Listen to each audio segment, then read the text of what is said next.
I want you guys to get ready because we are going to be welcoming to the stage right now our first set of speakers. We've got Allison. She is the CEO of Wirks Moving and Storage. She's a full stack developer guru. She's leveraged her knowledge to streamline day-to-day operations in the business and make better data-driven decisions. And honestly, guys, I've only been told that she is the BA behind what makes Wirks Moving and Storage so successful today. We'll also bring onto the stage Eric. For those of you who don't know, he's the founder of Wirks Moving and Storage, successfully started, built, and grown Wirks Moving and Storage over the last 17 years, and is heavily involved in the entire moving industry, sharing his knowledge to movers all around the world. And joining them will be James, who's the Chief Revenue Officer at LiveSwitch. Guys, give them a warm welcome on the chat. Give a 1 to welcome them. Put a 1 on the chat that you're excited. We are getting ready. You guys take it away. Thank you, Travis. Eric, Allison, it's great to see you both again. I know we did this last year at the Virtual Movers Conference, and everybody's warmed up for 2024 and what you guys are going to be bringing to the table. So as we jump right into this, we know the topic is strategies for winning for 2024, but we're going to flip the script and we're going to talk about your great pivot, okay? Your substantial pivot that you guys have made in 2024. Allison, what does 2024 mean to you, and what am I talking about with this great pivot that you guys are on? So first of all, thank you for having me. I would say that the great pivot that we're dealing with is that we built a company up. It worked really well for the size that it was. And the more that we get into it, the more that we realize we need to redefine some things, go back to the foundation, rebuild it so that it can support where we're going and not where we've been. This is a pretty classic case in small businesses where you build something up and you play it day by day and everything works well until you're like, oh no, now we need to support 2 locations, or we need to support 10 people in the sales department, whereas it was a system that worked really well for 2. So that's something that we'll be focused on this year, is the redevelopment of our sales department, getting those folks geared up, getting them improving their closing percentages, making sure that our marketing is on point with the message that we're conveying throughout the entire chain. Absolutely. And Eric, why don't you talk a little about being lean and the balance that you guys are doing and not being too lean, and maybe even some mistakes you've made and things you've learned? Yeah, I'm happy to be fully transparent. 2023 was tough. We're a very data-driven organization, and we had all the data imaginable, letting us know exactly what 2023 was going to look like. And full transparency, and I don't mind sharing this because I know when I hear other owners give feedback like this, it's very valuable to me. We got very arrogant. We completely ignored what the information was telling us, and we went for continued substantial growth in 2023, hired, put everything in place the right way in order to achieve that growth, and got completely punched in the face. Exactly what the data was telling us happened. We got completely hit hard with that. After the first quarter of 2023, we were nearly $500,000 in the red and had to pivot fast and pivot hard to climb back out of that. And we were, and the challenging thing about that, and the larger you are, the more time it takes to do that. So we run a CMS, and that stands for Cash Management System. And for me as an owner, it's very emotionally painful to make all the right decisions to pivot and change and move forward to where we need to be, but still watch the cash and the cash flow hemorrhage. Because and the larger you are, the longer it takes to right size. So those grandiose revenue goals we had in 2023 did not happen. I would say probably, and Allison would know more accurate than me, I would say probably it took around just about 6 months to get lean and get right.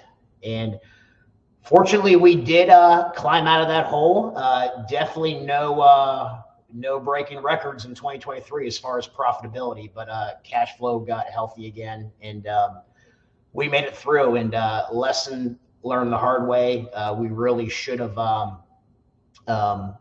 not had the mentality we had and listened to what the data was telling us, and hard lesson learned. Yeah, absolutely. You can't talk about the future until you keep rolling back the past, because you talked about, hey, we got a little arrogant. We got a little bit inflated. Then it hit us in the cash flow, or $500,000 in the hole. But let's go back to 2022, right? A lot of us who are on here remember 2022 well. We have maybe some new moving companies that didn't really know what 2022 was. But how did 2022 affect your thinking to get to a place of, of course, you're being vulnerable about being arrogant. So Allison, tell us about 2022 and how it affected the data. So 2022 is an outlying year. It was one where you thought that it was a huge bump in your growth, and you were like, awesome, yeah, no, now we can only go up from there. When in reality, what had happened is that you went from here to here, and it was unnatural, so that when you came down here, it felt bad. But in reality, you're higher than you were the 2 years prior. So it was a little bit misleading. We had made some hiring decisions to support some growth that in retrospect, and Eric talks about, arrogance and stuff, maybe at the moment we just didn't want to see the truth, but it was unrealistic what we were planning for. We had brought on a lot of roles that were siloed very heavily. For instance, we brought on somebody whose sole responsibility was safety. So they were keeping track of our driver's logs. They were helping with fleet safety compliance. They were doing things that for our size organization was a little much, like OSHA compliance to a level that was a little ridiculous. We just aren't there yet. We don't have the staff moving around in the warehouse to support that. So we're clearly not at a size where it makes sense for us to have that size organization, have that specific role. So what ended up happening is we were paying too much. Our admin labor inflated, it ballooned, and it started eating into that. And like Eric said, it took us 6 months to crawl out of that hole. And some things happened to get us out of that hole, like rolling that position into an ops manager position rather than having it be a standalone position, and just coming to terms with things like that, where we can't support individuals on this level. We don't necessarily need 2 ops managers that are highly paid. We need 1 ops manager, and that manager needs to have assistance so that we can get coverage with time. But I don't need to fork out that kind of cash on it. So those are the things that we did in the beginning of 2023 to right size it, and it took us 6 months to crawl out of the hole that we had gotten ourselves into. And what data were you looking at, in 2022, 2023, from a high level, where 2022 kind of got you, high because all the cash was coming in, then 2023 hits you with the low? What data points were you looking at? Well, I mean, obviously your P&L is going to be your lagging indicator, right? Or it's not even an indicator.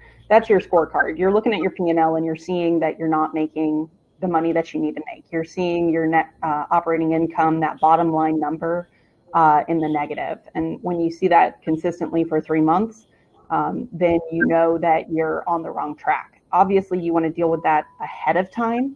You want to address that sooner than later. And some of it isn't quantitative, it's qualitative. Like, I'm seeing my managers sitting around, and you get onto them and you're like, what are you guys doing? And they've checked off all of their lists. Everything that they're assigned to do is done. And so when you see them have that downtime, you have to take a look at it and say, okay, well, clearly I don't have a full-time position here. I have a part-time position here. So what can I do to change this person into a full-time position? I need to add additional responsibilities onto them, or I need to be okay with this not being a full-time position, and I'm going to pay for it to be a full-time position. Obviously, that's not your best option. Your best option is to right-size your business. Yeah, I love that. And then speaking of right-sizing your business, Eric, can you talk a little bit about this not taking your own advice, this bit about we didn't get lean, and now who are you seeing being successful because of that? Can you talk a little bit about that? A lot of the people that I know, and it's not a lot, it's very few.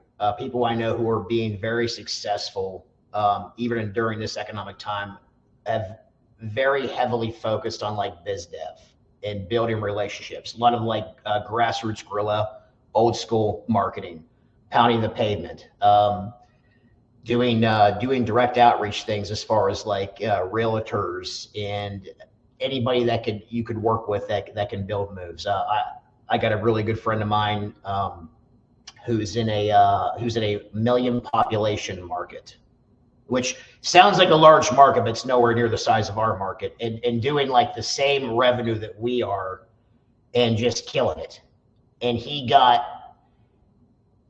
way ahead of where we're at now and had like a years of doing these systems built up in place. And they just compound over time. Like those relationships you build and those referral partner sources and all those direct outreach things and the brand building and the reviews and all the above, they compound and just get better and better and better over time. So the people who are the very few people that I know who are doing really well right now, the majority of their business is coming in from repeat and referral, especially referral sources. And anybody who has really good marketing ROI reports, knows that your repeat referral customers are going to have the highest closing ratios.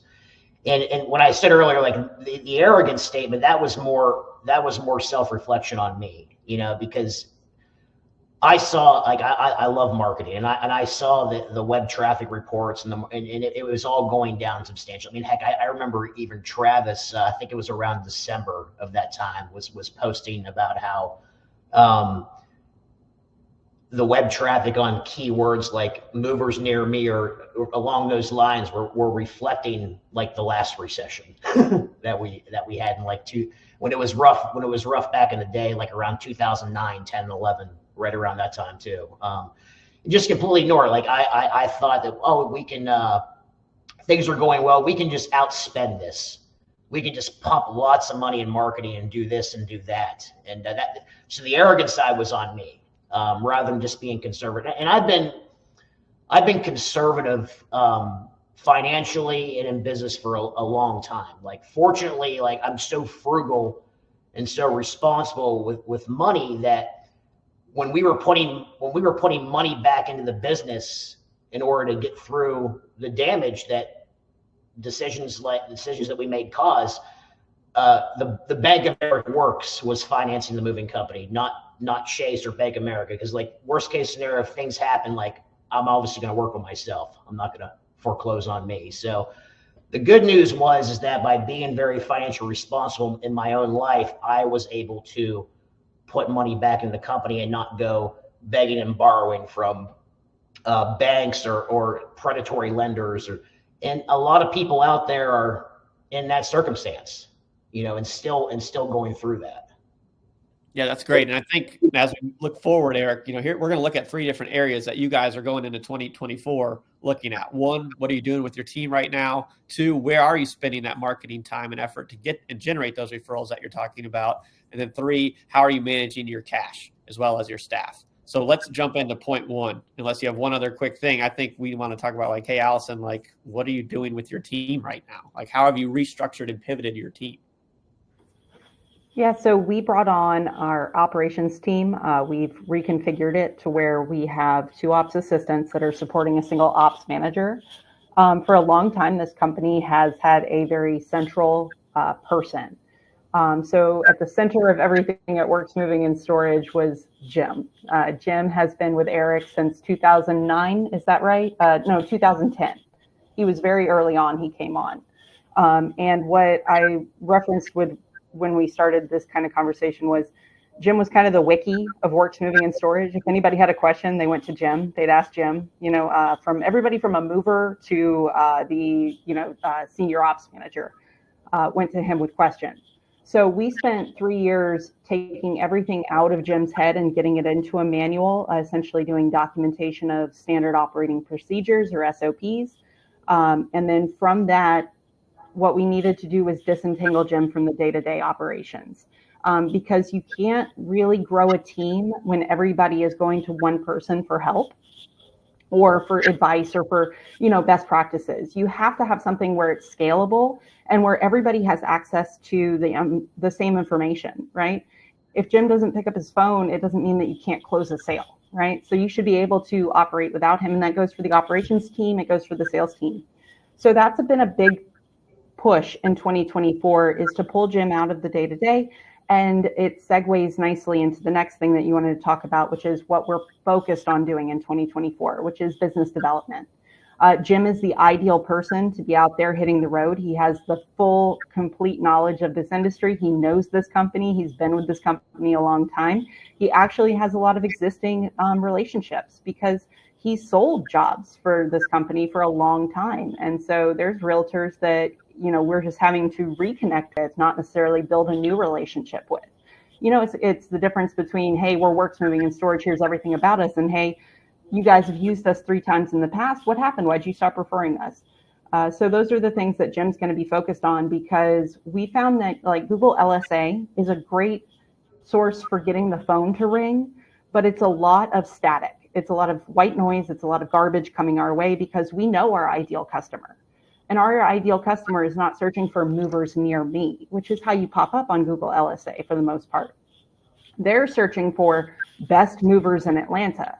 They're searching for movers who can move a baby grand piano. And so you get those opportunistic calls from LSA, but you don't necessarily get the really refined and well-matched individuals that you're looking for that you can get from working with realtors who are working with those individuals.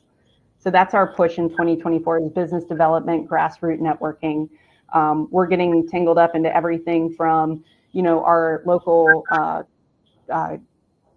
county chamber of commerce. We're going for industry groups, realtors, senior living, homeowners associations, things like that, where we can get directly with the folks we know are looking for our services.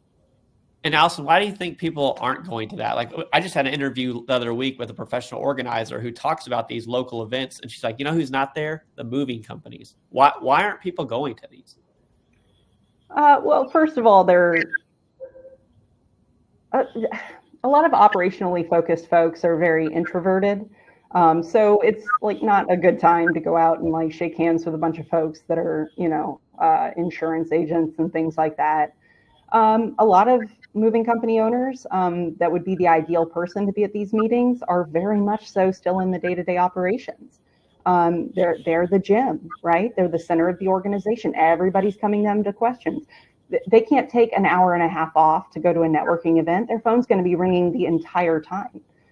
So you need to identify, number one, if you're not the kind of person, look, I'll go to these events, but like I'm not the ideal person to, because I'm very introverted. I very much so want to stay in my lane, which is kind of behind the scenes, pulling strings, making things work back there.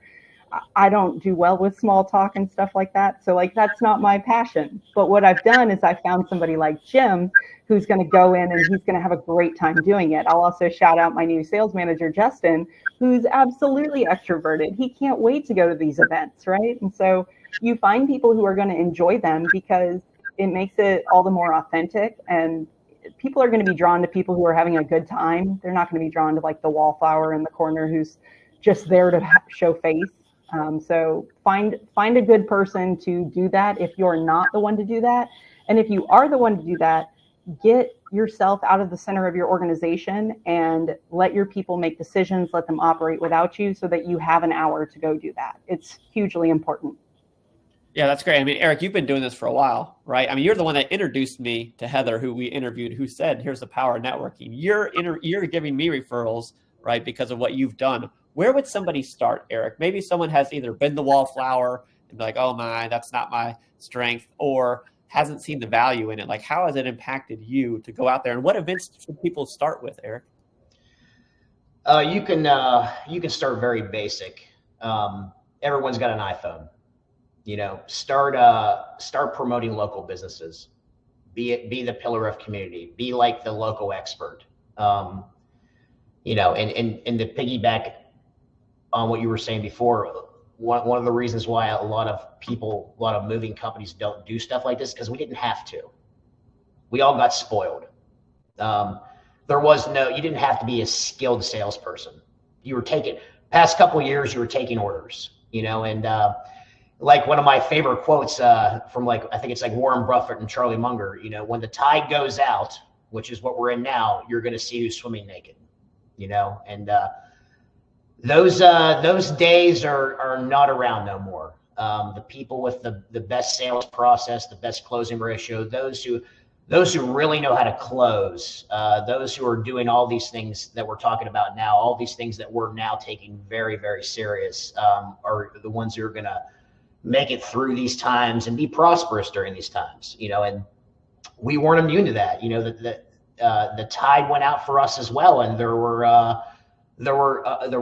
definitely specific things in our company where we were swimming naked, you know, and luckily that we could identify those right away. And you know, those things are expensive. And I know people are feeling it. People are scared. And you have different levels and different circumstances of hard times people are going through. But yeah. Yeah, no, definitely. And you just are the blocking and tackling of building those relationships, building those networks, putting that time in. That was what you were talking about with the people that you've seen be successful this year so far. They maintained all of that hard work going into 2024, knowing what works. And speaking of what works, and we were thinking about sales and marketing in 2024, Allison, where's your mindset around sales and marketing as we head into this year? So my mindset around it is to make sure that my team is functioning as a team. I think that's hugely important. The minute that you get over like 3 sales reps, right? 3 sales reps can have a lot of problems and still do well, right? But once you get above that, you need your inside team and your outside team working well together. We actually had one of the things that we had done when we kind of ballooned our admin staff was that we introduced a role that we called sales assistant. We later changed it to move coordinator because sales is a word that if you can keep it out of your nomenclature in your business, it's a good thing. It kind of has a negative connotation regardless. We had come up with this role and they would triage the leads that came in so that we could route them to the right person. When inside sales comes in and they start trying to triage the leads themselves, there can be some conflicts there. And so we're really trying to hone this in, really define the rules, really make it super easy for our people to behave in a way that shows integrity, which is one of our core values, without having to pay a whole position to do it, like without having to have one person who just sits there and answers the phone. I mean, because then you have an inside sales rep twiddling their thumbs while you have a move coordinator who's answering 6 calls in a row. It's just a matter of keeping honest people honest. That's a saying that Eric uses regularly, and I truly believe in it. Now, the other thing is, understanding like there are a lot of companies that have gone to some of the AI-based phone systems. We're not quite there yet. So we just don't have enough people to justify the cost of it. And so what we're really doing is working with our sales manager to listen to those calls, have regular intervals, use a system in order to grade them so that he can then coach his people on improving closing ratio, right? You can have all the AI systems in the world, but if you don't actually act on the data that you're getting, then you're wasting your money. And so that's a big thing for us I want to get these processes in place. I want to get somebody responsible for doing that before I even think about pulling the trigger on like an expensive phone system that's going to read emotions in a conversation. We had talked about one other thing on it. The ideal client and how you line up all the pieces to get your ideal client so your phone lines don't get jacked. That's another area we wanted to talk about, Allison. Well, we touched on that a lot with the kind of going after realtors that we know are working with our ideal client, but a really great practice for anybody who's maybe feeling like they're treading water with marketing and sales is to take a minute to be like, okay, who are we after? Who do we want to purchase our services? You have the people who are purchasing your services. Like right now, we're doing a lot of like 1-bedroom apartment moves because 'tis the season and we need cash flow. It's more important than necessarily refining our brand. And some people may call me out on that and, talk about the hedgehog and like you don't go after things that you don't need to. But at this point, cash flow is king. So we're going after whatever we can get. Now, when the times are good, I don't want to fill my calendar up with 1-bedroom apartment moves because those customers are never going to be as happy with us as our ideal client. Our ideal client recognizes the services that we're offering as being quality services that align with their values. So if you don't have a baby grand piano, you really don't care that your mover can move a baby grand piano. You really just, and a lot of times low dollar customers are your biggest problems. So really what you want to do is you want to find someone who aligns with it. I also don't want to go after a $2 million home because the liability on a single piece of artwork is greater than what I would like to take on given the team that I have. All that to say that, like, I've identified who I'm after, and I know that everything from my postcard that hits their door when they list their home for sale to how my sales rep answers the phone when they're talking to them matters. And I can cater my script to that person. And kind of assume that we're dealing with that kind of level of income, that value. Like I know that I want somebody involved with their community. So they're probably part of the PTSA, or they're probably part of their church, or they're probably, a member of their HOA. All of that because those people spread word of mouth really well, but also because they value community and they value kind of trust, which is something that we offer. That's great. And hey, Eric, I want to turn this over to you. I know this is an unprepared question, but think about, you've been doing this for quite a long time. Think about those years where it was a little bit tougher, where you're having to scrap and scrape to get those extra deals closed. If I'm someone right now and I'm like, oh my goodness, I don't have enough business coming in, or how is 2024 going to look, or I'm not sure where to start. Can you talk a little bit about, those years where you've had to kind of pivot to like starting from almost zero, or like, how are you going to beat out the rest of the competition around you? Or how are you going to rebuild going in if you're feeling like, ooh, I'm behind right now?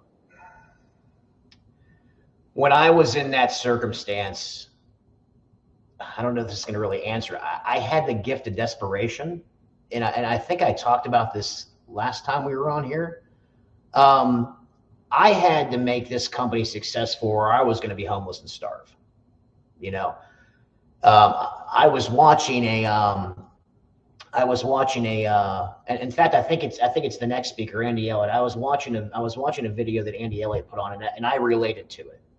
Different circumstances. He was talking about how he was talking to this guy. He was coaching somebody selling cars or something, and he says, like, I bet if I held a gun to your family's head and you knew without a shadow of fact if you did not hit these numbers this month that they would die, or I'm paraphrasing, you would sell this many cars. And I get that, because my reality was, if I don't make this happen and do whatever it takes, I'm going to be homeless and I'm going to not be able to eat.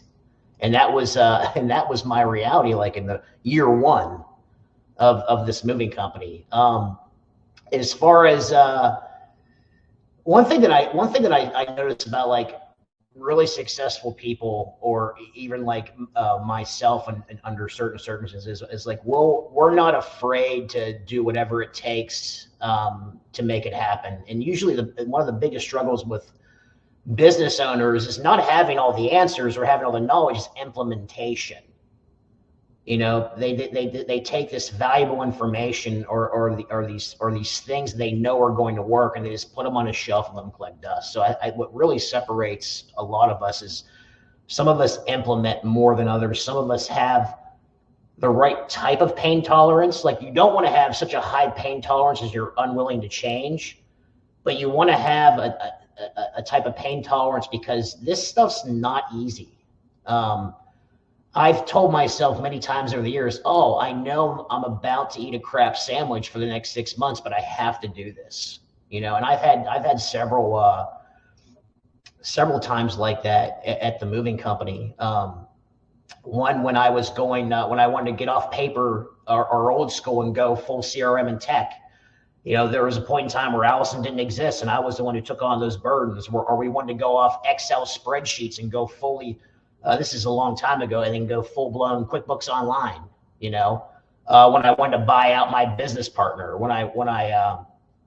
there's always these moments in a company's life cycle to where what got you here won't get you there.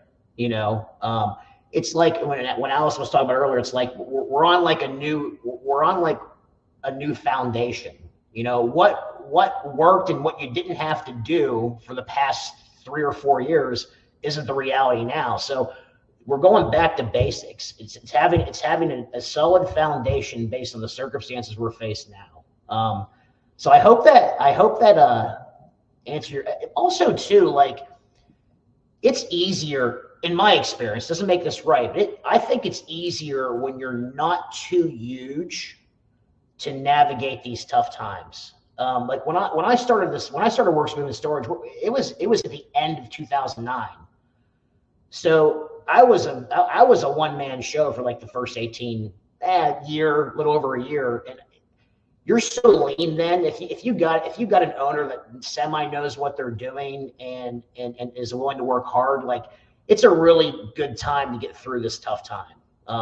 And also too, back to like you were asking me the question previously about networking and like getting out there. I said one of the most valuable things that I've ever done is connect with other business owners, connect with other moving company owners. Like, I can't tell you like how many easier paths we've had as an organization because I have a good buddy or a good friend in this industry or who's in my mastermind that's already doing something, and then it's working well. I mean, I don't do it as bad anymore. I used to bombard Allison with like 30 different things every month, and thank God for her. She'd be like, okay, let's do these 3, and put the other 25 over here. But that's the majority of those came from other business owners, other moving company owners, and vice versa. The same thing. I would give them value too. And so I'm sure the majority of the people who are on this conference today are probably here because, one, they were referred this conference, or 2, it's part of like maybe a Facebook group or a mastermind group. Like, I ain't saying you all didn't do a good job marketing, but I would speculate, and Travis can prove me wrong later if he wants, but I would speculate the majority of people here today are because of word of mouth or, hey, are you going to this? I'm going to this, like things like that. It's no different. I wish that when I started, we had the things that are out there today, Facebook groups, the technology, the masterminds. Like, I had Google, I had YouTube, and it was much different in 2009 and 10 than it is now. There was no CRM that I was aware of, So I think the people today are spoiled. I know I feel more spoiled today having what we have now versus how it was then. So I hope that kind of that's a good thing, right? So these tools have come in. We're having a virtual conference right now, right? So we're able to connect virtually. We're able to sit all at home or in our office and have this and listen to someone who's been doing this for a long time, since pen and paper and the phone book, right? And now we've pivoted, right? You've adapted, you've overcome, you've brought on Allison. You've made yourself redundant in a good way, bringing in a new CEO here, and she's attacking 30 different things on her plate, picking the top 3. And now she's at a place where you guys are now pivoting into 2024. But some of the insights that I get from Allison a lot are talking about how to handle cash flow, right? How you guys are adapting and changing in the cash flow. So we've built up to here. Now I'm on the Virtual Movers Conference. What am I going to do now with my cash, with my reserves, with, someone here is asking right now, Lou is asking about 6 months of expenses and high interest. How are you changing fixed and variable costs, Allison? Get us into the numbers a little bit now that we've gotten scrappy and we've started implementing these things that Eric wanted you to implement. Yeah, so this is, there's 2 times to worry about cash flow, right? I mean, most people worry about it when you don't have any cash, and that's exactly when the bank doesn't want to give you any cash. So you really should be worrying about cash flow when it's good. And at that time, at any time, what you want to focus on with cash flow is understanding what kind of business you're in and understanding how that impacts your cash flow. I don't think it's any secret that moving is a seasonal business, and therefore everybody focuses on how to run, twice as many trucks on 3 times as many pick a number, an exponential amount more in the peak season than in the off season. So anytime that you have that kind of growth where you've got a big dip in the peak season, is that you have both fixed and variable expenses. Your variable expenses are going to be high when your revenue is high. Now your fixed expenses are what they are. You could be making $100,000 or $1 million, and your fixed expenses are going to be fixed. Things like rent is a good example. For the most part, insurance is a good example because you're insuring those trucks. I know some folks will like pull their trucks off in the off season, but really it's a nominal impact on it. So what you want to look at is all of your fixed costs and ask, how can I make these variable costs? How can I make these fixed costs match my flow of business? A good example of this is in your wages, in your admin wages. If you have salaried employees, they're going to cost you the same amount, the same percentage. Well, not the same percentage. They're going to cost you the same dollar amount, but it's going to be a much higher percentage in your off season than if you have, say, an hourly employee who you can cut down to part-time in the off season. A good example how we've done this with our movers, and this gets a little bit outside of that, but when we bring on our movers in the peak season, we hire them as seasonal. We do not try to sugarcoat it. We don't look for people who are going to be permanent. We make sure that they understand it's a seasonal position. Now, that does two things for us. Number one, it allows us to terminate their contract at the end of the busy season so that we don't, number one, we're not spreading our hours too thin. We can really invest in our guys that are our long-term players, and we can make sure that they have enough to feed their families in that dry time or as it's drying up. The other thing is that it protects us from unemployment. If you bring on somebody in a seasonal contract, that contract has an end date. There's not a risk typically for unemployment, or you have strong justification against it if they do go after it. So by looking at particularly wages, but anything that you can turn from a fixed to a variable cost is awesome. Don't you wish that your rent would like go down in the off season and you could go up that way you spread it out a little bit more? But unfortunately, you can't do it with everything, but look out for things that you can do it with. A good example of what we were able to do it with our admin staff is our sales positions. So we turned all of our inside sales staff into commission only. They do get a draw, so like it's not 100% variable, but it's a lower draw. By doing that, though, what I've been able to do is I've been able to give my top performers much greater potential earnings. Because I'm not, in our previous structure, everybody got an hourly rate that, was difficult for me to make in the off season. But what happened in the peak season is that somebody selling 60% wasn't making all that much more than somebody selling 40%. And so by making it commission only and increasing the amount of commission that they get from it, you give a top performer incentive to do what they're naturally going to do, which is to kill it. I love that. And can you also talk about when you have a full-time position that's no longer justifiable, like how you handle that, what you guys do? Yeah, I touched on this when we talked about the safety position that we had, but really looking at it and saying, okay, this is a part-time role. I cannot afford to have one person paid full-time for a part-time role. So look around and say, all right, do I have any other part-time roles around me? And in my case, it was my operations staff. So really, they are running full tilt for, that first half of the day. They're, getting the guys out in the field. They're taking phone calls. They're triaging things.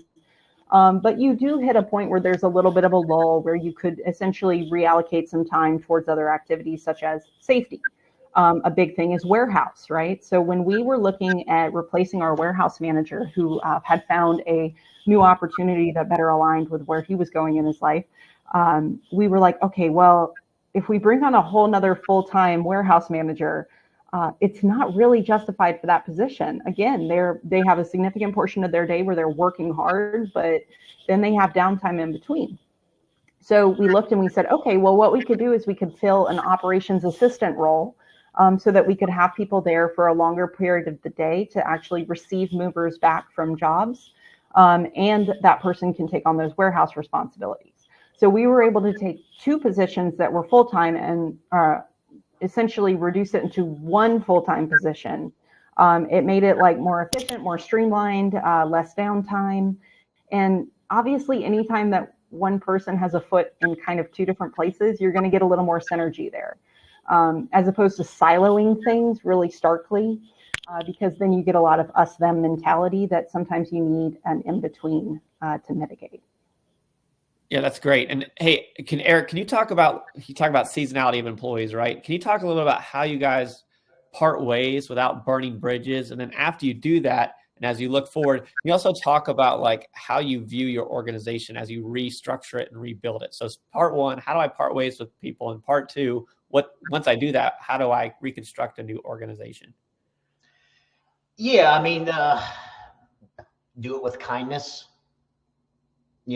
Always try to do it with kindness. Now, are there moments to where you have to let someone go, and it's not negative, it's not kind, it's not either. It's just business, and at the end of the day, you're happy to see them go, and you did them a favor by giving them back the consequences of their actions. Yeah, that happens too. But no, you do it with kindness. And Allison's done a great job at this too. Like she's we kind of reversed it. Let that person be a part of the transition. Severance, like being just open about it. And that just goes back to like the whole integrity side of one of our core values, and the other one being altruism, having like altruism, meaning having selfless concern for others, and then when it comes to seasonality, like there's a balancing act. Like we're all trying to run as lean as possible, and still at the end of the day, like what's the most important thing for us is giving the customer a 5-star moving experience, when it all breaks down to that. At the same time, you don't want to run too lean, because you want to capitalize on the peak season. And that in our market, that varies. It's very interesting. Like sometimes it gets very, very busy in March, and it'll be like mediocre in April. And then sometimes it'll be mediocre in March, or it'll be very busy in April. So right around the March, April time, like it really starts to ramp up in our market. Now, as a larger organization, like we're always running losses in January, February, but it's like, what's the smallest loss we can run possible without getting too lean, because we need those resources, all the above, to really, because we've been in a situation in the past where we tried to hire so much so fast for peak season. The next thing you know, your claims go up. So a lot of these things we've learned the hard way, and it's just that nice balancing act. So yeah, that's really that's one of the challenges, is being in this industry. And like I remember, like I want to say we were always able to like run small profitable months or break even in January, February. I want to say, and I could be wrong on this, we'd have to look at historical financials. I want to say when we got around the $4 to $5 million mark, that just wasn't possible anymore. And that hasn't been possible for quite a long time now. I'm sure there's probably some companies out there that probably maybe know some things I don't know, or have experienced things that I haven't experienced. And I'm sure there might be some outliers, or there's this monstrous organization, they're turning great profits in January, February. They might be more well diversified. I mean, we're not a very diverse company as far as like all the different facets we do. Like we do COD, local interstate household goods, and storage. We don't really dive into commercial. We don't dive into, take your pick of the other 5, 6, 7 different things you could do. And maybe that's something we should look into. I'm a big believer at like really doubling down and going all in on the things that you really, really know, and not so much the things that you don't really know.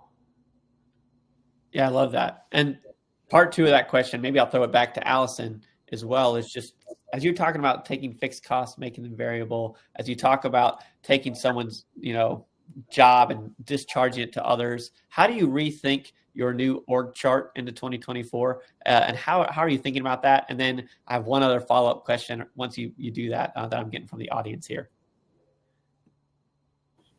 I'll jump in on the org chart thing, which is the best way to make an org chart is to make it for the position and not the person. We all have folks in our organization that we love, and we want them to be with us for a long time. the most important thing is that you look and you say, what does the company need and what does this position turn into? So by doing it by the role and not by the person, right? Because everybody's like, oh, Becky, she does, these 6 things, right? Well, Becky's not a role, she's a person. And if Becky were to find something else, and let's say that she decides she wants to move to Tahiti and she's gone, right? So now you have a position on your chart that only Becky could fill. And so you want to make sure that you're building it around roles, just to add emphasis to that.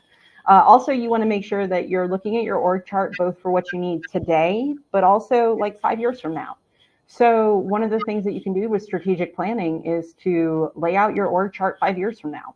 What revenue are you going to be at? What roles are you going to currently have that need to break into 2 different positions?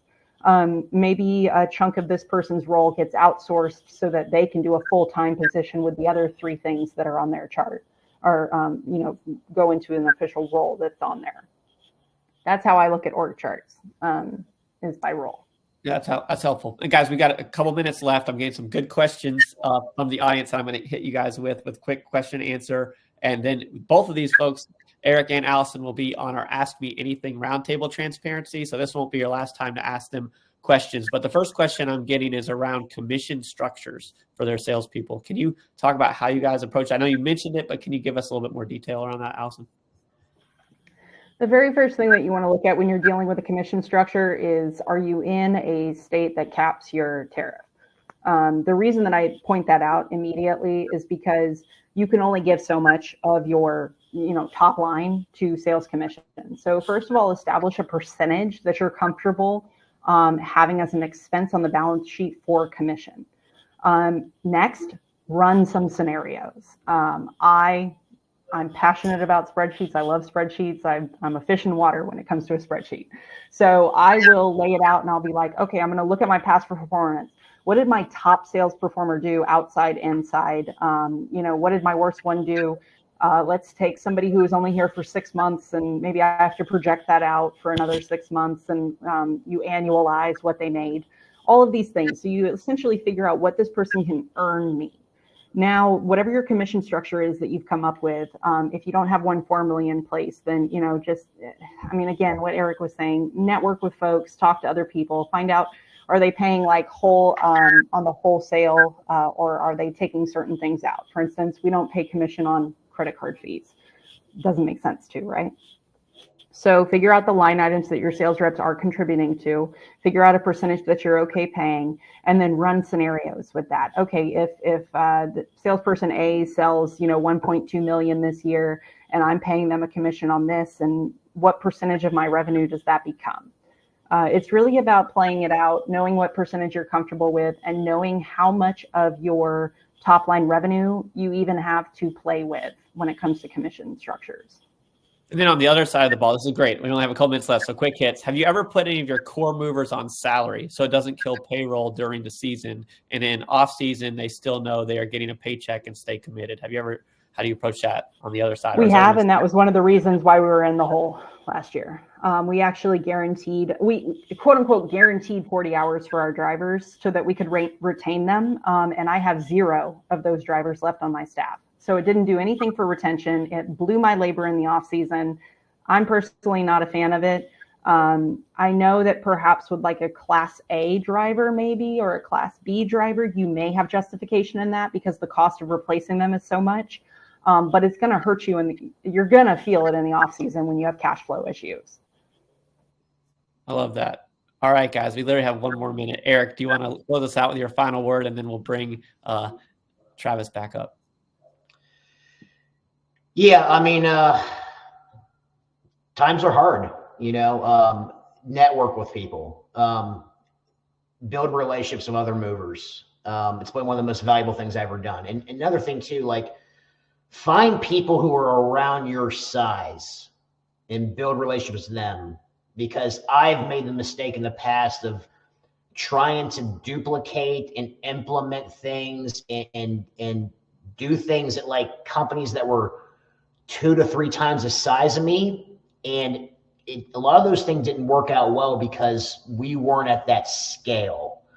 It didn't make sense to use that fancy technology. It didn't make sense to use the system they got. Like the system that they have or what they're using works really well because they're at scale and have now justified the reason for having those things. And I've learned that the hard way too, through trial and error. And we've all made those mistakes. So one of the things that we found big picture that works really well is really network with everybody. I learned from everybody.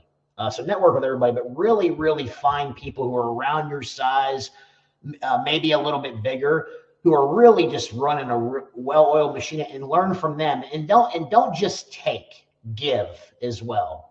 It's a two-way street. Yeah, exactly. That's been like the best. That's probably been overall a great contributor to like our success, is doing something at that basic level.